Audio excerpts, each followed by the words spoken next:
20-year multimodality radiologic technologist and founder of a staffing company, among other things. And I'm somebody who believes your badge as a medical imaging professional is just the beginning. Today, I need to talk to you about something that has been sitting with me because I keep seeing the same thing happen to incredibly skilled technologists and professionals in imaging, incredibly dedicated technologists as well, and nobody's naming it out loud. It's not burnout. It's not that you chose the wrong field in healthcare. It's not that you're not ambitious enough. It's that someone handed you a menu with 3 items on it. And you've been ordering from that same menu for years. Not because it's all that you wanted, but because you didn't know that there were 40 other things on the back of that menu. This is where we're getting it. That's what we're going to talk about today. Get comfortable. Let's talk. So you've been in medical imaging, radiologic technology long enough to watch a pattern repeat itself. Smart techs, dedicated technologists with multiple certifications, tons of experience, years of degrees. And at some point, they hit the same wall. The wall is not ability. The wall is vision. Not their vision, but the vision they've been handed. You see, when most of us got into imaging, somebody showed us 3 doors: management, travel, or just keep scanning. That was the whole building as far as we knew it. You did the same thing early on. You looked at the people ahead of you. You mapped your options based on what you saw or what you could see. And what you could see was limited. Not because you were not looking hard enough, but because nobody had built a bigger map yet. And here is what I want to talk about today, because this is not a character flaw. This is a curriculum gap. Let me show you what I mean. So I want you to think about the career conversations you actually have at work and have had at work. Who you had them with. Your lead technologist, maybe, your director, if you're fortunate. And what do they tell you? Management track, travel, or cross-training to another modality for a pay bump. That was the conversation. That was actually the whole conversation. Nobody walked in and said, have you ever thought about being a PACS administrator? What about application specialist roles? What about radiology informatics, imaging informatics, education, sales, staffing, entrepreneurship? The list goes on and on. It's not because these roles didn't exist, because they absolutely exist. But the person giving you career advice was also working with an incomplete menu as well. And this is generational. The incomplete menu, it gets passed down from generation to generation of technologists, right? A director who was never shown a full picture advises a technologist or therapist who is never shown a full picture, who eventually becomes the director who advises the next generation. That gap doesn't close unless someone breaks the cycle. So you're not behind. You just haven't been shown the whole building. So let's be real about something. Hospitals are not career development centers. They are operations. They need positions filled. They need coverage. Your growth was never the primary concern of the institution, even if you loved your manager and even if your director was fantastic. I had some great ones. The system wasn't built for your expansion. It wasn't built much differently either. Radiologic technology programs are built to prepare you for entry-level clinical work and pass the boards. That's just the honest truth. Career strategy was not in the curriculum. Nobody's program had a class called, Here's Everything. Here's everything you can do with this degree beyond the scan room. And so we graduated. We got our credentials.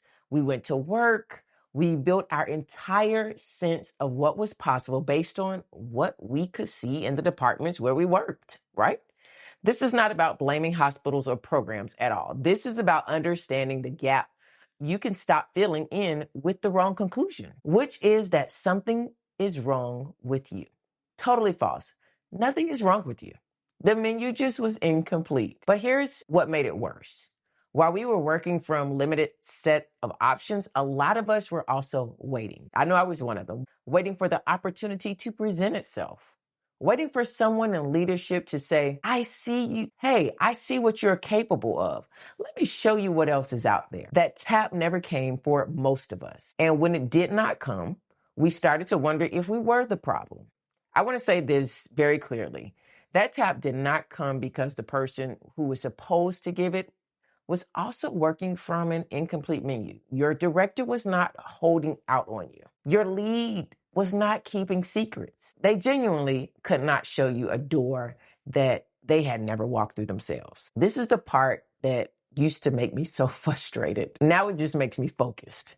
Because if nobody's going to hand you the full map, someone has to build it. That is what this podcast is all about. This is what this work is. Not because I have not because I have it all figured out, but because I went looking for the rest of the menu and I want to show you what I found over the 20 plus years in medical imaging. So let's actually talk about the full menu and what it looks like, because I just don't want to tell you the problem, right? I want to show you what has been sitting in the back of the kitchen this whole time. Walk through. So for our first one, I'm going to talk about application specialists and clinical application roles with imaging vendors. I've done this for many years as a contractor. I didn't work for a specific company. I had my own company, and I was privileged to be able to do this. I also did training at Siemens headquarters that I paid for myself. Now, I was also there with other technologists whose companies paid for them to go to this training. That's a little tidbit of information I want to share with those of you who are listening. But application specialists and clinical education roles are out there. Now, they are not for everyone. So you want to make sure that you understand these roles. But this is an advanced role where you can take the skills that you've learned throughout years as a medical imaging professional, and you can use them in a different field within medical imaging. Again, leveraging your expertise, your skills that you already know, that you garnered all of these years in medical imaging from that degree that you got, and now parlay it into application specialists. It does require traveling, a lot of traveling. So if that doesn't fit your lifestyle, this may not be the role for you. But I encourage you, at least do some research and figure out, is this an applications role that maybe takes me away for 2 days a week? Or is it 5 days a week? Or am I going maybe once a month? At least interview for it. At least educate yourself about the actual role of application specialist and clinical education specialist, because they can be two different things. Clinical education roles, you can work for a vendor and you create the clinical education. Maybe you don't have to go out to a client like a hospital.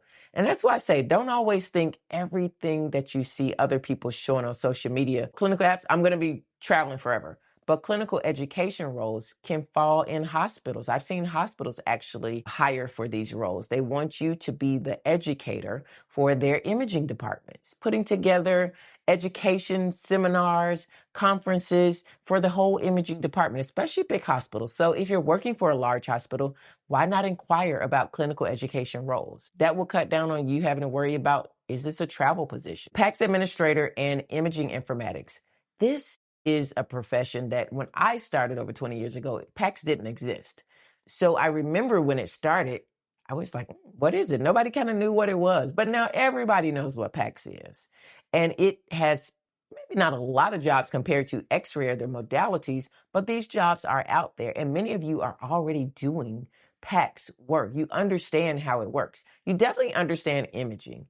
The informatics part, I remember informatics was just for nursing, but now they need imaging informatics. That is specific to us. And I would encourage you to maybe start looking for jobs like that. Even if you're not looking for a job right now, look within your institution and start talking around, asking, do we have a PACS administrator? Getting to know the PACS administrator, understanding what they do. There's no harm in doing that. That's actually educating you maybe for future roles. I've seen institutions where they had one PACS administrator or one imaging informatics technologist and specialist. It grew so much to where this person was so bogged down, they needed an extra technologist. Imagine if you started investigating and learning more about it and preparing yourself, and one day your institution needed a second or a third technologist to fill one of these roles. You're already ready. Healthcare, number 3, healthcare sales and account management. This is huge. Many of you are graduating already with a bachelor's degree in something else, and you got into medical imaging. Many of these roles with sales or the tech aspect require that you have a bachelor's degree. You've already fulfilled that. Some of you are graduating from bachelor's imaging programs, medical imaging programs. This can help you, once you get a little experience, parlay into sales. Not all sales jobs are commission, not all are traveling a lot. So I would encourage you, start looking at these jobs. Number 4, leadership pipelines that are not just managing people. And I have to say that because most people think leadership and management automatically means managing people. That's not always a leadership role. So as you start to look for leadership roles, don't count them out that, oh, I don't want to manage people. I get you. At some point, if you're managing everything in your household, you don't want to come to work and have to manage people again. So you're already managing at your household. Having to manage at work can be a lot.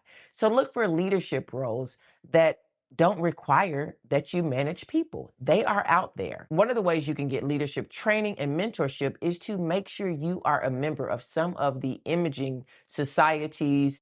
Definitely get in those. They do help. There are scholarships at your local associations for medical imaging professionals that help you get into leadership roles and connect with leadership roles that don't manage people. And of course, I'd be remiss if I didn't talk about the next opportunity, which is travel imaging or per diem strategy. These are all opportunities for you to leverage your degree in medical imaging.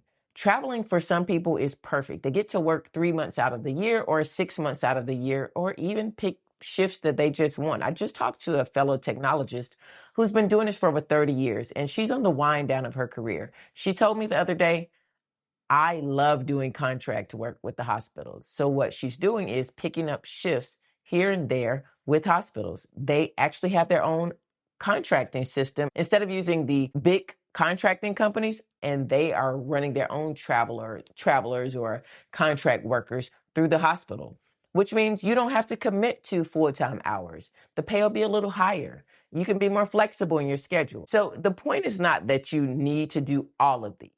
The point is that you deserve to know they exist before you decide what your next move is going to be. Choosing from 3 options when 40 exists is not a career strategy, and it's actually just a limitation. And limitations came from the outside of you. So I want to leave you with this. The career mistakes most medical imaging and radiologic technologists make are making is not ambition. It's not passion. It's not a skill. It's working from an incomplete menu and not knowing the rest of it exists or how to get there. If you've been feeling stuck, if management does not excite you, travel is not realistic right now for you, and more shifts is not the answer, that feeling is not failure. This is just what it feels like when the menu you've been given doesn't match the appetite you have. The menu is bigger than what you were shown. That's not a motivational statement. That is true. That's true. I spent over 20 years in this field, and many of you, many more years. And I'm still finding out options I didn't know existed when I started. It's amazing. Your next move is not about starting over. Let's clear that up. It's about seeing the full picture of what your credentials, what your degree, what your experience, and your skills still actually do. You're not stuck. You just have to be shown all your options. You just haven't been shown all the options that you have yet. So if this conversation is hitting home, take the free career pivot assessment at the link in the show notes. It takes 3 minutes, just 7 questions, and it'll show you exactly where you are and what your next move could be. I built it for the technologist and therapist who knows something has to shift, but is just not sure what yet. 3 minutes. The link is right there. And that's the wrap of another episode of A Couple of Rad Techs. If this episode hit different, do me a favor, share it with one technologist who needs to hear it.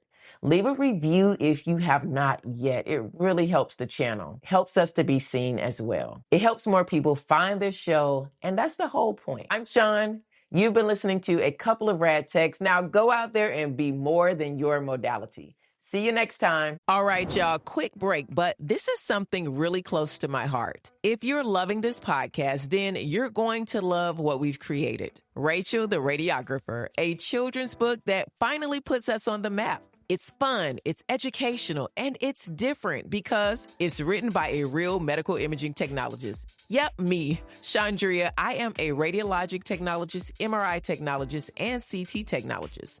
And Rachel, she's on a mission to show kids that healthcare is so much more than just doctors and nurses. Most people don't know this, but we are the largest healthcare profession in the nation. Yet somehow we're invisible when it comes to early education. That's where Rachel steps in. This book introduces children, especially in elementary schools, libraries, and even hospitals, to the world of x-rays, MRIs, nuclear medicine, radiation therapy, in a way that's friendly, engaging, and easy to understand. Educators love it because it's the perfect storytime read that ties right into STEM education. Career awareness and eases fear around medical exams. Parents love it. Technologists love it. And most importantly, kids get it. And here's the cherry on top. A portion of every book sale goes towards a $500 scholarship we award every year to a student in a radiologic technology program. So if you want to support the next generation and help spread awareness about our field, head over to RachelTheRadiographer.com. That's RachelTheRadiographer.com. Let's get this book in more hands and more imaginations. Now let's get back into the podcast.